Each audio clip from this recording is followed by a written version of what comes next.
Most people who get squirmy about sales have way too much the spotlight on themselves. And as soon as they put the spotlight on the other person and focus on what are these person's dreams? What is the problem that I can help them solve? How can I be of service here?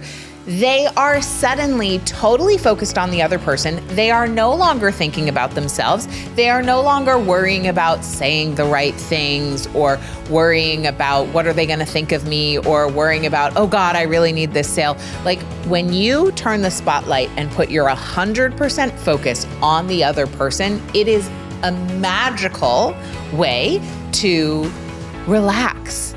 When we are in sales, we really want to focus on being interested instead of interesting. Welcome to Plenty. I'm your host, Kate Northrup, and together we are going on a journey to help you have an incredible relationship with money, time, and energy, and to have abundance on every possible level. Every week, we're going to dive in with experts and insights to help you unlock a life of plenty. Let's go fill our cups. Please note that the opinions and perspectives of the guests on the Plenty podcast are not necessarily reflective of the opinions and perspectives of Kate Northrup or anyone who works within the Kate Northrup brand. Let's talk about sales. Let's talk about selling. If you get any squirmy wormies, if you feel any kind of way about selling other than, woohoo, love it, so fun, so necessary, the best, then this episode is for you. And if you want to get better at sales and make your sales process easier, and maybe make it so that people are buying your stuff without you ever feeling like you have to sell, today is your day. This is your episode. So there's a few precursors that I want to share that help you to create an experience that feels really natural, really authentic, and really magnetic in the sales process. Number one, I want to say that selling is an act of service as long as you really believe in what you're offering and you really know that it helps people. So as long as you're selling something that you believe in, that you've checked out, that you either created from an authentic place, that you're in integrity with it, or you're selling something of someone else's that you have done your background work to know that it aligns with your values, sales should be a joy. And if there's anything, any like gremlins in your field around what you're selling, if there's a part of you that doesn't believe in it in any way, shape, or form, that's going to show up as static in the sales field, and you need to clean that up. So if anything came to mind as I was talking, any place where you don't believe in what you're selling, you need to go clean that up, because no amount of sales skills is going to help you to overcome a lack of integrity where you have any static in the field around not believing in what it is that you're selling.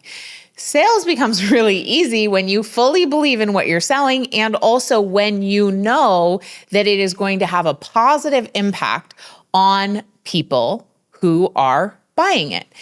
When it comes from that place, sales becomes a real experience of matching somebody's needs, wants, or problems, challenges, opportunities, dreams, desires with something that you have to offer them. Now, if you have something that you're selling, and you have described it in your messaging in a way that makes it clear to your ideal customer that what you have is going to solve a problem that they are A, aware that they have, and B, are motivated to solve, you are not really going to have to do much selling at all. For example, our daughter asked for a fish for Christmas. So Santa brought her a fish for Christmas. And, actually Santa didn't. Santa ran out of fish at the North Pole. And so Santa brought her a fish tank for Christmas with a note that said, your parents are going to take you to the aquarium store to buy, and you get to pick out your fish. Great. So we show up at the fish store in January to buy this fish via Santa. And at the aquarium store, we walked in and we were like, great. So we want a fish. Our 8-year-old is going to pick it out. What is the most low maintenance, best starter fish you could recommend? We were very easily met by the fish owner. It turns out this particular aquarium store is the oldest in Miami. It's been multiple generations. Is like kind of a cool family story, which is a side note. But anyway, she did not need to sell us a fish. She simply was meeting a need that we already had. We had a need for a fish because our 8-year-old wanted a fish, and we were motivated to solve that need because we were already in the store. The process then became a process of education and guiding us to our best option.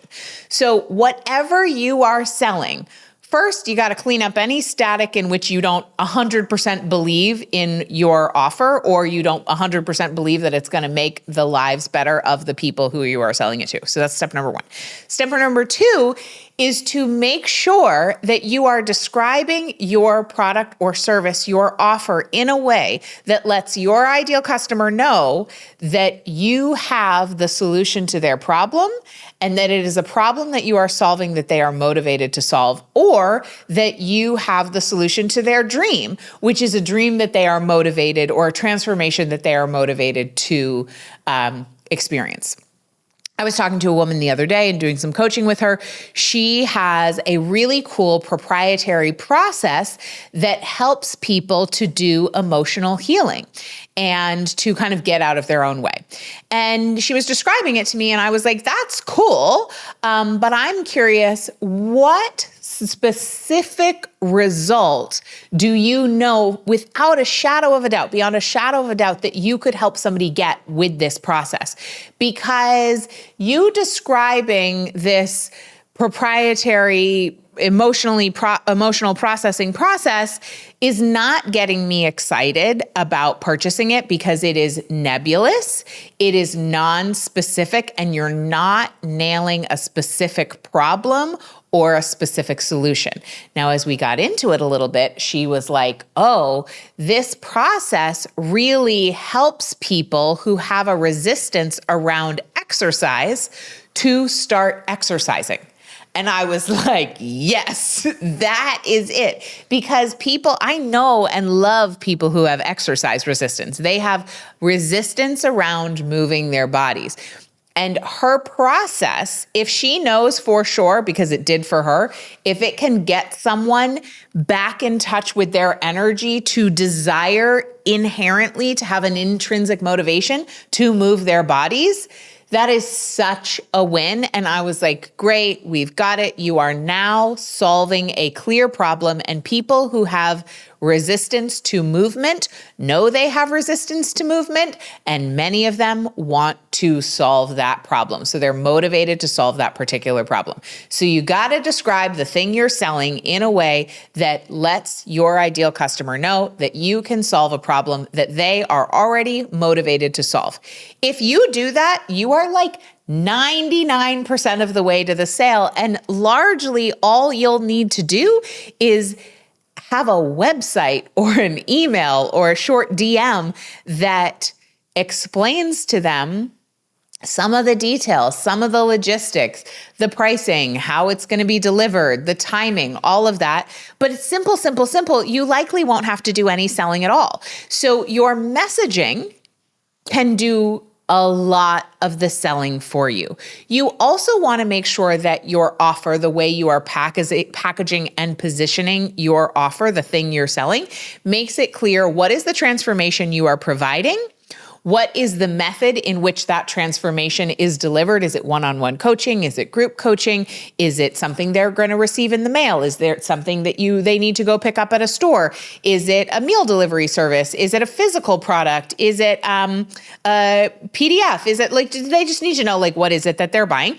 And then it needs to have a price. And often it needs to have some kind of incentive built in for them to take action now, whether it's a bonus bonus, whether it's special pricing, whether it's a discount, whether it's a free gift, or whether it is a deadline. So sometimes people need a deadline or some kind of genuine reason to take action now. Now, that's not always the case. Certainly when we went to buy the fish, we didn't need a genuine reason to act now. We were in the fish store with our 8-year-old delivering on Santa's Christmas present. So like that, the urgency was built in. We were going to take action that day. We were going to clearly buy a fish. But sometimes you can add in those extra layers and it makes the sale a lot easier because it gives somebody a reason to take action now. Not from a pressured perspective, just for the record, I am of the school of thought that when someone's on a discovery call, like I do, it's very rare that I do sales calls. I used to do them for my mastermind and they were always such a joy. And I had like an 80% conversion rate of people wanting to join because of the things I've already shared with you. So it didn't feel like a sales call. It was more of a like get to know each other call where I'm exploring if they're a fit, they're exploring if I'm a fit. So it's just a connection call. But I will say that some people will set up a sales call situation where there's some sort of high pressure reason that somebody needs to take action right then. I personally don't love that. It works. So I just want to be super clear, like it works. If you tell someone like, oh, the price is $15,000, but if you say yes right now while we're on the call, you can save $5,000, you might get a higher conversion rate. But I think that any time somebody is that pressured to take action without really an adequate amount of time to think about it or an adequate amount of time to get the information, I don't think it's doing them a service. I also don't think it's doing you a service, but that's my opinion. You do you. Okay, so when we are also service-oriented, it helps us to, most people who get squirmy about sales have way too much the spotlight on themselves. And as soon as they put the spotlight on the other person and focus on what are these person's dreams? What is this person's problem? Not from a like, what is your problem? But like, what is the problem that I can help them solve? How can I be of service here? They are suddenly totally focused on the other person. They are no longer thinking about themselves. They are no longer worrying about saying the right things or worrying about what are they going to think of me or worrying about, oh God, I really need this sale. Like when you turn the spotlight and put your 100% focus on the other person, it is a magical way to relax and really be in a place of sales as service. And also, I recommend a tip that I learned from a man who literally, his last name is Sales, who says to be interested instead of interesting. When we are in sales, we really want to focus on being interested instead of interesting. When you are completely interested in another person, when you're in total curiosity and service to them, you will make them feel like $1,000,000. And it is very rare that people get someone's full attention and focus on them. And whether or not they end up buying something from you that day or ever, it is a service to simply show up for someone else in that way and put your complete attention and focus on them. I really, really, really recommend it. And even if they do not end up purchasing, you have created a bond with them. You have created an experience where they feel amazing. And remember that quote, people won't remember what you said, they'll remember how you made them feel. And that is true of sales as well. Because if you turn someone off by desperation, by being sleazy, by being pressury, they will remember how that felt. And I promise you, they probably will not be coming back. But if you make them feel amazing and safe and it is a loving environment, even if it's not the right timing for them right now, they will be back. If you actually do in fact have a problem, have a solution to their problem. So that was the next thing. And then the final thing I want to say is that one of the best ways to overcome objections is to build them into your marketing process. What do I mean by that? Well, when I did Wide Receiver, my 3-day free money healing and expansion workshop, I was already aware of the blocks, of the objections that people have to taking action to heal their relationship with money. And so I actually wove those objections into the content itself, whether it was through sharing customer stories and case studies that were examples of people who had that potential objection, who were a single mom, had come from a bankruptcy background, had worked a full-time job, had, whatever scenario might have been an objection for someone to say, this isn't going to work for me. I worked that into a case study or an example. Another example is when people are moving towards transformation and taking a different action for themselves, oftentimes their limiting thoughts and limiting beliefs will come up. And I've talked about this in so many different places, but the reason that happens is because the nervous system is always trying to keep us in the narrow band of reality that we've experienced before. So said another way, the nervous system is trying to keep us where we are. It's trying to keep us where we are because it thinks that keeping us where we are is going to keep us safe, because it's always scanning and sorting, and that which is unfamiliar, the nervous system registers as unsafe. So I explained this in the Wide Receiver event so that as people had limiting thoughts and limiting beliefs come up, they were able to look at those and analyze those and reflect and say, is this true? Or is this my unconscious bubbling up a thought to keep me small and keep me limited?